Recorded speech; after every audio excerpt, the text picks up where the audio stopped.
नमस्कार दोस्तों, स्वागत है आपका मासा ऑनलाइन के डिजिटल प्लेटफॉर्म पे, जहां हम सभी एग्जाम को फोकस करते हुए इंडियन ज्योग्राफी को पढ़ रहे हैं। हमने हमारी पिछली क्लास में प्रायद्वीप भारत के पठार के बारे में पढ़ा, जिनमें हमने देखा कि कौन सा पठार कहाँ पे स्थित है, वहाँ से कौन सी नदियाँ प्रवाहित होती हैं, कौन से वहाँ पे खनिज पदार्थ निकलते हैं। इन सब के बारे में हमने विस्तार रूप से पढ़ा। और आज हमारी जो क्लास होने वाली है दोस्तों, वो होने वाली है प्रायद्वीप भारत की प्रमुख पर्वत श्रेणियों के बारे में, कि यहाँ पे कौन कौन सी पर्वत श्रेणियाँ हैं, कौन कौन सी पहाड़ियाँ हैं। क्योंकि हमने पहले ही इसमें डिस्कस किया था, जब जनरल इंट्रोडक्शन इसका हमने जाना था, तब हमने देखा था कि यहाँ पे प्रायद्वीप भारत के जो क्षेत्र है, यहाँ पे जहाँ की स्थलाकृतियाँ हैं वह कई प्रकार की है। यहाँ पे पठार भी स्थित है, यहाँ पे पहाड़ियाँ भी स्थित हैं। यहाँ जब हम पश्चिम घाट के बारे में पढ़ेंगे तो यहाँ पे मैदानी क्षेत्र भी है, यहाँ पे ऊंची ऊंची चोटियाँ भी स्थित है दोस्तों। तो हम जो आज पढ़ेंगे पर्वत श्रेणियों के बारे में पढ़ेंगे कि कौन सी पर्वत श्रेणी कहाँ पे स्थित है, कौन से वहाँ पे ऊंचे शिखर है, कौन सी वहाँ से नदियाँ प्रवाहित होती है दोस्तों। ठीक है, आप बैठ जाइए तसल्ली के साथ। थोड़ा सा मैं यहाँ पे आपको पुरानी जो चीज़ हमने पढ़ी है उससे रिलेट करना चाहूँगा, क्योंकि हमें पुरानी चीज़ों को रिलेट करके पढ़ने से क्या होता है कि हम टॉपिक को लिंक कर पाते हैं। ठीक है, इसका एक ये फायदा होता है कि हम जब तक टॉपिक को लिंक करके पढ़ेंगे तो हमें वो याद भी रहेगा। ठीक है, और मैं आपको बार बार एक सजेशन और देना चाहूँगा दोस्तों। सजेशन ये है, सुझाव ये है कि आप मैप से जब तक ज्योग्राफी को पढ़ेंगे नहीं, तब तक आप ज्योग्राफी को नहीं समझ पाएंगे, क्योंकि map study is most important part of geography. ठीक है, क्योंकि ज्योग्राफी मैप के बिना अधूरी है ना। क्योंकि जब तक आप मैप यूज नहीं करेंगे, चाहे आउटलाइन बनाइए, लेकिन मैप का यूज कीजिए। जब तक आप मैप का यूज नहीं करेंगे, आप जब तक ज्योग्राफी को रटते रहेंगे और फिर भूलते रहेंगे। आगे बात समझ में? चलिए पहले हम देख लेते हैं कि हमने जो पुरानी जो चीज पढ़ी है प्रायद्वीप भारत के पठार के बारे में, उन चीजों को थोड़ा सा डिस्कस कर लेते हैं, ताकि हम डिस्कस करने के साथ थोड़ा रिवाइज कर लेते हैं कि हमने क्या क्या उसमें देखा था। हमने प्रायद्वीप भारत के पठार के बारे में, प्रायद्वीप भारत के पठार को हमने टॉपिक जो था हमारा, उसमें हमने कौन कौन से पठार देखे थे। उसमें हमने मेनली जो देखे थे पठार दोस्तों, उसको दो भागों में हमने डिवाइड करके पढ़ा था। पहला जो भाग था हमारा मध्य उच्च भूमि, है ना, मध्य उच्च भूमि। अब ये मध्य उच्च भूमि आपको पता होना चाहिए कहाँ से कहाँ तक का एरिया था। ठीक है, मध्य उच्च भूमि में हमने जो पठार पढ़े थे दोस्तों, यहाँ से हमने नर्मदा नदी के जो ऊपर वाला जो एरिया है उसको हमने मध्य उच्च भूमि बोला था। और एक हमने देखा था दोस्तों कि दक्कन का पठार, है ना। दक्कन का पठार में कई सारे ऐसे भाग हैं, कई उसके उपभाग हैं दक्कन का पठार। और मैंने एक चीज और आपको बताई थी कि जो प्रायद्वीप भारत का जो पठार है उसको प्रायद्वीप एरिया क्या होता है। प्रायद्वीप एरिया जो होता है कि जो तीन ओर से वाटर बॉडी से जो घिरा हुआ होता है दोस्तों, क्या होता है, जो तीन ओर से वाटर बॉडी से घिरा हुआ एरिया होता है उसको हम क्या बोलते हैं, उसको हम बोलते हैं प्रायद्वीप। और जो ये हमारा सबसे प्राचीनतम भाग है दोस्तों, क्या है, प्राचीनतम भाग है। प्राचीनतम भाग होने के साथ साथ इसका जो भौतिक जो है ये, इसका जो भौतिक विस्तार है, ये सबसे बड़ा भौतिक प्रदेश भी माना जाता है। भौतिक प्रदेश सबसे बड़ा माना जाता है ये। ठीक है, भौतिक प्रदेश जो है सबसे बड़ा है। और एरिया कितना है इसका एरिया है दोस्तों 16 लाख वर्ग किलोमीटर। कितना एरिया है दोस्तों? 16 लाख वर्ग किलोमीटर इसका एरिया है दोस्तों। ठीक है, ये चीज आपको ध्यान रखनी है। और उसके साथ साथ ही यहाँ पे जो चट्टानें पाई जाती हैं, आग्नेय और कायांतरित चट्टानें पाई जाती हैं, जो कि बहुत कठोर है। और यहाँ जो नदियां हैं वो अपने साथ ज्यादा अवसाद बहा करके नहीं ले जाती, क्योंकि इससे यहाँ की जो ये वाला जो एरिया है ये बहुत ज़्यादा यहाँ पे स्ट्रॉन्ग एरिया है। क्योंकि हमने देखा था कि जो हिमालयन रिवर है, हिमालय जो नदी है, हिमालयन जो नदी तंत्र है, वहाँ से जब हम इसके बारे में पढ़ेंगे, नदी तंत्र के बारे में, तो नदियाँ अपने साथ कई सारे सेडिमेंट्री या अवसाद बहा कर लेके आती है। उसका सबसे बड़ा रीज़न ये होता है कि वहाँ की जो चट्टानें हैं, यानी कि जो मिट्टी है, वो बहुत ही ज़्यादा अपर्दन हो रहा है, इरोजन हो रहा है। लेकिन यहाँ इतना हमें देखने को नहीं मिलता है। तो हमने देखा कि ये प्रायद्वीप भारत के बारे में थोड़ा सा जनरल इंट्रोडक्शन जाना। इसके बाद हम जो मध्य उच्च भूमि में कौन कौन से पठार को देखा हमने देखा था मालवा का पठार। मालवा का पठार मुख्य रूप से एमपी में स्थित है दोस्तों। उसके देखा था हमने मारवाड़ का पठार, है ना, मारवाड़ का पठार या बुंदेलखंड का पठार, ठीक है, बुंदेलखंड का पठार, बुंदेलखंड का जो पठार है दोस्तों ये यूपी और एमपी दोनों में स्थित है ना। बुंदेलखंड के पठार के बाद देखा था हमने रीवा पन्ना का पठार, है ना, रीवा पन्ना का पठार ये एमपी में स्थित है। उसके बाद हमने देखा था छोटा नागपुर का पठार,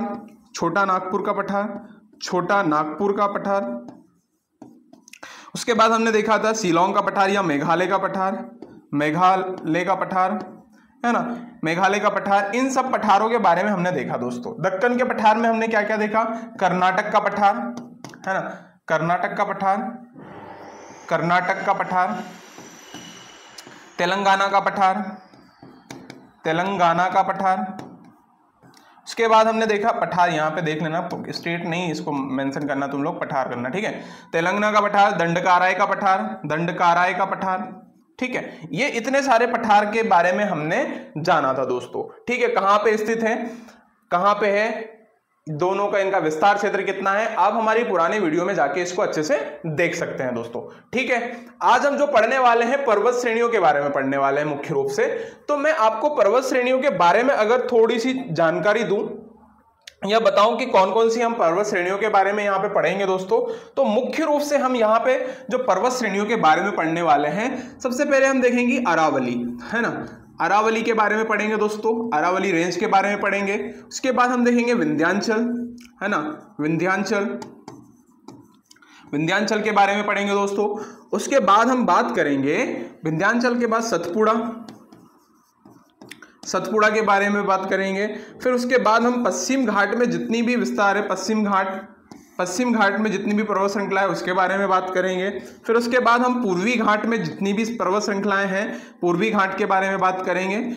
और यहाँ पे एक पॉइंट हम अन्य महत्वपूर्ण में डाल लेते हैं, ताकि क्या होता है कि कोई भी छूटा भूला चुका जो होती है चीजें हम यहाँ देख लेंगे, उसमें अन्य महत्वपूर्ण पर्वत श्रेणियां, ठीक है, अन्य महत्वपूर्ण पर्वत श्रेणियां। तो आज जो हम पढ़ने वाले हैं मुख्य रूप से हमारी पर्वत श्रेणियों के बारे में पढ़ने वाले हैं दोस्तों। तो सबसे पहले जो अरावली रेंज के बारे में हम देखेंगे, इसके बाद विंध्याचल के बारे में, सतपुड़ा के बारे में, पश्चिमी घाट के बारे में, पूर्वी घाट और अन्य महत्वपूर्ण जो पर्वत श्रेणियों के बारे में हम देखेंगे, ठीक है। तो हम क्या क्या इसमें देखने वाले हैं, सबसे पहले अगर मैं बात करूं कि हम इसमें क्या क्या चीजें देखेंगे दोस्तों। सबसे पहले अगर यहाँ पे बात की जाए कि विंध्याचल पर्वत श्रृंखला आपको अगर देखना है, तो अगर मैंने यहाँ पे मान लो कि अरावली के बारे में हम देखेंगे, ठीक है, अरावली श्रेणी, ठीक है। मैं आपको थोड़ा सा यहाँ पे जो भी हम पर्वत श्रृंखलाओं के बारे में आज पढ़ेंगे, मैं आज आपको अरावली के बारे में ही बताऊंगा, ठीक है। हम जब आगे वाले वीडियो में मैं विंध्याचल और सतपुड़ा के बारे में पढ़ेंगे, लेकिन आज मुख्य रूप से हम अरावली को समझेंगे और जानेंगे इसका विस्तार कहाँ तक है, इसकी स्थिति कहाँ पे है ना, स्थिति और विस्तार वही चीज। उसके बाद इसके जो लंबाई है वो कितनी है, लंबाई के बाद हम देखेंगे कि यहाँ पे जो उच्च शिखर है, मतलब कि यहाँ की जो हाईएस्ट पीक है उसके बारे में देखेंगे। और भी जैसे कि यहाँ पे कौन सी झील है, इसका निर्माण कैसे हुआ है, ये किस प्रकार का जो अरावली जो श्रेणी हो किस प्रकार की है।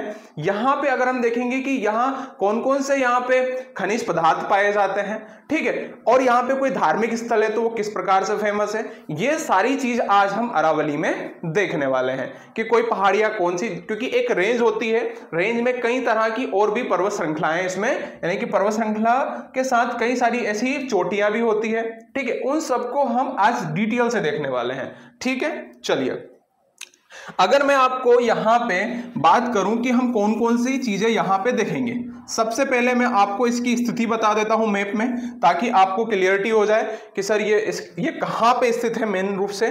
तो मैं आपको इसकी स्थिति बता देता हूं, ठीक है, स्थिति बता देते हैं। इसकी स्थिति क्या है, स्थिति ये यहां पे है दोस्तों, ये है ना, एक सेकंड, ठीक है, हाँ बिल्कुल, ये यहां से गुजरात से लेके, ठीक है, गुजरात से लेके आपको अगर जो भी आपको यहाँ पे अगर कोई सजेशन देना है कि सर वीडियो में आप पेन का दूसरा यूज़ कीजिए, दिया भी गया है, उसको हमने माना भी है। अगर आपको नेक्स्ट कुछ भी तरह की ऐसा सजेशन देना है तो आप प्लीज़ दीजिए, है ना, ठीक है। यहाँ पे इसका जो विस्तार है दोस्तों ये दिल्ली तक है ना, तो गुजरात से लेके तो दिल्ली तक इसका विस्तार है। अब इसकी जो लंबाई है दोस्तों, वो लंबाई कितनी है, लगभग 800 किलोमीटर। कितनी है? 800 किलोमीटर के लगभग इसकी लंबाई है दोस्तों। यहाँ पे अब स्टेट भी आप काउंट कर सकते हैं कौन कौन से स्टेट में फैला हुआ है। और यहाँ से लेके तो यहाँ तक इसमें एक गुजरात राजस्थान में एक जगह है माउंट आबू, है ना, माउंट आबू एक जगह है। माउंट आबू में यहाँ पे इसका जो सबसे ऊंचा शिखर है दोस्तों गुरु शिखर है ना। उसका नाम क्या है? गुरु शिखर। ठीक है, क्या नाम है उसका? गुरु शिखर। गुरु शिखर उस चोटी का नाम है। ठीक है, गुरु शिखर इस चोटी का नाम है। माउंट आबू की जो सबसे ऊंची चोटी है। और माउंट आबू को ही क्या बोला जाता है? माउंट आबू को राजस्थान का शिमला बोला जाता है ना। राजस्थान का शिमला बोला जाता है दोस्तों। इसको क्या बोला जाता है? राजस्थान का शिमला बोला जाता है। और यहाँ पे ही इस माउंट आबू के पास ही क्या है? एक झील है। एक झील भी है यहाँ पे जिसको नक्की झील बोलते हैं। और इसका जो निर्माण है वो ज्वालामुखी से हुआ है दोस्तों, ज्वालामुखी से हुआ है। और यहाँ पे अगर मैं इसके निर्माण की बात करूं तो जिसका निर्माण हुआ है दोस्तों वो निर्माण हुआ है प्री कैम्ब्रियन युग में, है ना, प्री कैम्ब्रियन एज में हुआ है दोस्तों। ठीक है, मतलब कि ये बहुत पुराना एक पर्वत श्रृंखला है। ठीक है, अब इसका जो निर्माण है वो प्री कैम्ब्रियन युग में हुआ है। और ये अभी जो पर्वत है ये अवशिष्ट पर्वत है। पहले कौन सा पर्वत था? पहले जब ये था ये एक फोल्ड माउंटेन था। ठीक है, किस तरह का था? एक वलित पर्वत था। वलित पर्वत था लेकिन आज ये एक अवशिष्ट पर्वत है। अवशिष्ट पर्वत कैसे बन गया? कि इसका लगातार अपर्दन हुआ है, इरोजन हुआ है। ठीक है, अपर्दन होने की वजह से ये अवशिष्ट पर्वत में बदल गया। और ये भारत का सबसे पुराने पर्वतों में से एक है। ठीक है, भारत के या फिर दुनिया के सबसे पुराने पर्वतों में से एक है। ये वलित पर्वत है। वलित पर्वत था लेकिन इसका कुछ टाइम से क्या हुआ? इरोजन हुआ, अपर्दन हुआ, तो ये अवशिष्ट पर्वत के रूप में अभी बचा हुआ है। तो यहाँ पे हमने इस चीज को एक आउटलाइन में समझा। ठीक है, हमने देखा क्या क्या देखा यहाँ की इसकी जो स्थिति है वो गुजरात से लेके तो ये राजस्थान तक फैला हुआ है। यहाँ पे स्थिति के साथ हमने देखा कि इसकी लंबाई 800 किलोमीटर के लगभग है। यहाँ पे एक माउंट आबू जगह है, जहाँ पे माउंट आबू जगह पे एक इसका सर्वोच्च शिखर है, ये हाईएस्ट इसकी पीक है। और यहाँ पे एक धार्मिक स्थल भी है, दिलवाड़ा का जैन मंदिर, दिलवाड़ा का जैन मंदिर। ठीक है, यहाँ पे एक धार्मिक स्थल भी है, दिलवाड़ा का जैन मंदिर। ठीक है, तो यहाँ पे हम देखते हैं कि कौन कौन सी चीज है। सबसे पहले हमने देखा इसमें क्या देखा? देखो, अरावली में देखा कि यहाँ इसकी जो विस्तार है दोस्तों, विस्तार कहाँ तक है? सबसे पहला पॉइंट तो ये आता है कि इसका विस्तार वो कहाँ तक है। तो इसका हम विस्तार देखेंगे कि गुजरात से लेके तो कहाँ तक है दोस्तों? दिल्ली तक है ना।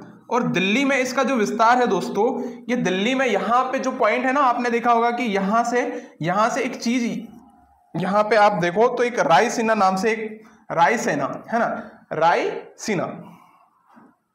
रायसीना एक पहाड़ी है यहाँ पे। ठीक है, जिसको दिल्ली रिज भी बोलते हैं। क्या बोलते हैं इसको? दिल्ली रिज के नाम से भी इसको जानते हैं। और यहीं पे प्रेसिडेंट हाउस है, सुना होगा ना आपने, प्रेसिडेंट मतलब राष्ट्रपति भवन यहीं पे स्थित है, रायसीना हिल्स पे ही स्थित है। वो किसका पार्ट है? अगर आपसे पूछ लिया जाए कि रायसीना जो हिल्स है वो किसका पार्ट है, जिसपे प्रेसिडेंट हाउस है, राष्ट्रपति भवन है, वो अरावली रेंज पे ही स्थित है। इस तरह के क्वेश्चन पूछे गए हैं पुरानी एग्जाम्स में। ठीक है, तो दिल्ली तक है। ठीक, इसका विस्तार कहां पे है दोस्तों? दिल्ली तक इसका विस्तार है। ठीक, अब नेक्स्ट इसके लिए क्या आता है कि इसकी जो लंबाई है वो कितनी है? इसकी लंबाई जो है वो कितनी है दोस्तों?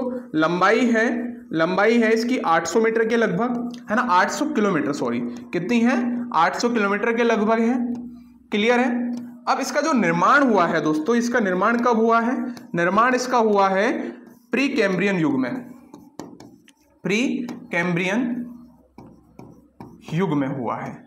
ठीक है, इसका मतलब मिलियन या फिर अरबों साल वर्ष पहले हुआ है, अरबों वर्ष पहले हुआ है। और ये किस प्रकार का पर्वत श्रृंखला है? ये पहले तो जो था ये अवशिष्ट पर्वत है, अभी अवशिष्ट पर्वत है। अवशिष्ट पर्वत, इसका जो निर्माण हुआ है अपर्दन से हुआ है दोस्तों। ये लगातार अपर्दन होता रहा है, इसका अपर्दन से इसका निर्माण हुआ है। और यहाँ पे जो है एक नक्की झील है, मतलब नक्की झील से पहले अपन देख लेते हैं कि यहाँ पे एक शिखर है, उच्च शिखर है। यहाँ पे एक स्थल कौन सा है? स्थल है वो माउंट आबू, एक चोटी है यहाँ पे पहाड़ी, माउंट आबू। और माउंट आबू पे क्या है दोस्तों, माउंट आबू का सर्वोच्च शिखर जो है अरावली रेंज में ही माउंट आबू है।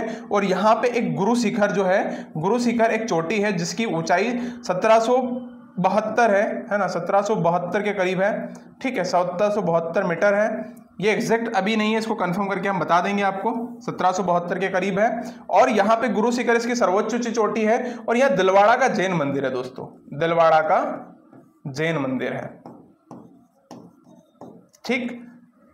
और यहाँ पे अगर यहाँ पे देखा जाए माउंट आबू के बाद यहाँ पे एक झील है, उस झील का क्या नाम है, नक्की झील है। अगर ये नक्की झील कहाँ पे है, राजस्थान में ही है दोस्तों, ये भी ध्यान रखना है। और नक्की झील राजस्थान में ही है, मतलब माउंट आबू के पास में ही है। और इसका जो निर्माण है दोस्तों वो ज्वालामुखी से हुआ है, ज्वालामुखी उद्भेदन से हुआ है ना, ज्वालामुखी उद्भेदन से हुआ है। तो इतनी सारी चीजें क्लियर है आपको कि ये कहाँ से कहाँ तक इसका विस्तार है। ये वाला जो विस्तार आपको दिख रहा होगा है ना, ये वाला जो एरिया है, ये वाला जो एरिया है वो कहीं ना कहीं हमारी अरावली रेंज है, ठीक है। इतनी सारी चीजें क्लियर है आपको। और एक चीज और बता देते हैं यहीं पे, तो यहाँ पे जो खनिज है दोस्तों, खनिज है यहाँ का, राजस्थान का 70% खनिज यहीं पाया जाता है, अरावली रेंज में ही। राजस्थान का 70% जो है खनिज वो इसी रेंज में ही पाया जाता है। क्लियर है, चलिए इतना समझ में आया आपको, इसको इरेज कर दें, ठीक है, ये इरेज कर दिया अपन ने, ठीक। आगे बढ़ते हैं, देखते हैं इसमें हम कि क्या क्या है। देखो हमने अच्छे से पीपीटी बनाई है इसकी, आप देख सकते हैं कि हम विंध्याचल, सतपुड़ा और अरावली को पढ़ेंगे। सबसे नीचे अरावली रख दिया है, कोई बात नहीं, चलेगा। देखो इस तरीके से हम श्रेणियां पढ़ने वाले हैं। कौन कौन सी श्रेणियां, अभी हम आज सिर्फ हम इस वीडियो में सिर्फ और सिर्फ अरावली रेंज की बात करेंगे। क्लियर है, चलिए देखो सबसे पहले हम इसमें अरावली की बात करेंगे, है ना। यहां से यहां तक ही अरावली फैली हुई है दोस्तों। इसकी जो विस्तार है, अभी हमने बात की कि गुजरात से लेके तो इसका दिल्ली तक विस्तार है, ठीक है। इस यहाँ ऐसे जो है हमारी जो सतपुड़ा विंध्याचल फैला हुआ है, और यहीं इसके नीचे ही सतपुड़ा है।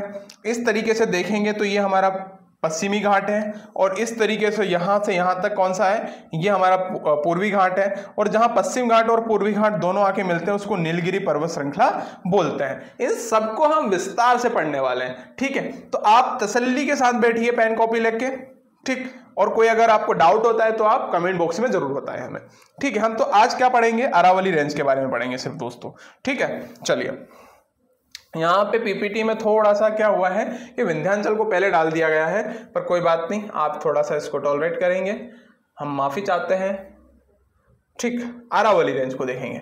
अरावली रेंज में क्या क्या होगा दोस्तों, अरावली पर्वत श्रेणी जो है अहमदाबाद के समीप से, है ना, अहमदाबाद के समीप से राजस्थान के मरुस्थल की पूर्वी सीमा से लेकर उत्तर पूर्व में दिल्ली के दक्षिण पश्चिम तक विस्तृत है। मतलब कि अरावली जो पर्वत श्रृंखला है, गुजरात अहमदाबाद में ही आता है ना, अहमदाबाद में ही तो गुजरात आता है, मतलब गुजरात में ही अहमदाबाद आता है, ये बोल रहे हैं। राजस्थान के मरुस्थल की पूर्वी सीमा से लेकर उत्तर पूर्व में दिल्ली के दक्षिण सीमा तक स्थित है। यह विश्व का सबसे पुराना पर्वत है, ठीक है। अरावली पर्वतमाला की कुल लंबाई 880 किलोमीटर है, ठीक है, 800 लगभग, ठीक। माउंट आबू के निकट गुरु शिखर जो 1772 जो एग्जैक्ट हमने लिखा था वही है, अरावली की सबसे ऊंची चोटी है, ठीक है। अजंता सतपुड़ा की श्रेणी के मध्य अरावली श्रेणी जल विभाजक के रूप में काम करती है ना।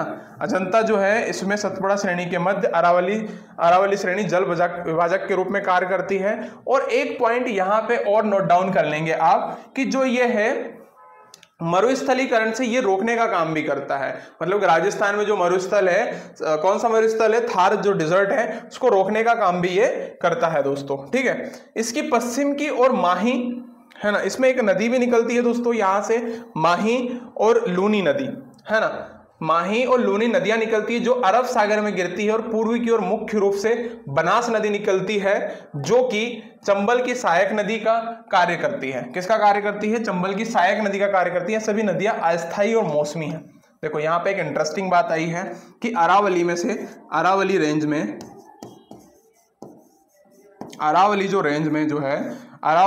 में क्या है, कौन सी नदी निकलती है, यहाँ से नदी निकलती है। नदी कौन सी है, यहाँ से एक तो हमारी जो नदी निकलती है माही नदी निकलती है, माही नदी निकलती है, जो कि माही नदी है दोस्तों, वो क्या है, माही नदी जो निकलती है वो वैसे निकलती एमपी से ही है, लेकिन ये जो है कर्क रेखा को 2 बार काटती है। ठीक है, कर्क रेखा को 2 बार काटती है। और जो लूनी नदी है ना, लूनी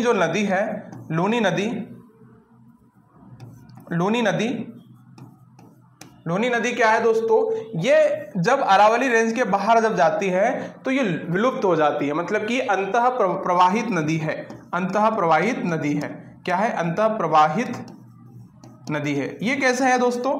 ये ऐसा है कि जब नदियां अपने जैसे कि मुहावने से निकलती है तो ये नदियां किसी बड़े जल में या जल सीमा में ना बह करके ना समाहित होके विलुप्त हो जाती है, ऐसी नदियों को अंतः प्रवाहित कहते हैं। ठीक है, यानी कि लूनी नदी क्या है? अंतः प्रवाहित नदियों में से एक है। यहां से जो एक नदी और निकलती है, बनास नदी निकलती है, जो कि चंबल की सहायक नदी है। किसकी सहायक नदी है? चंबल की सहायक नदी है। तो अभी हमने क्या क्या देखा इसमें? अभी हमने देखा इसमें दोस्तों,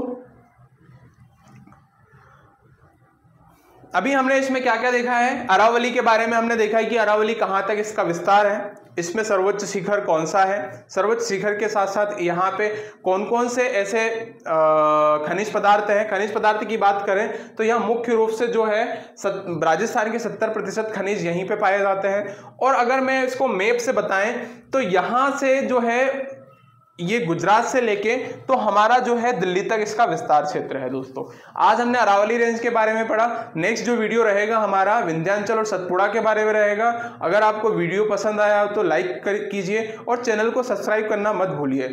ठीक है, थैंक यू सो मच, धन्यवाद।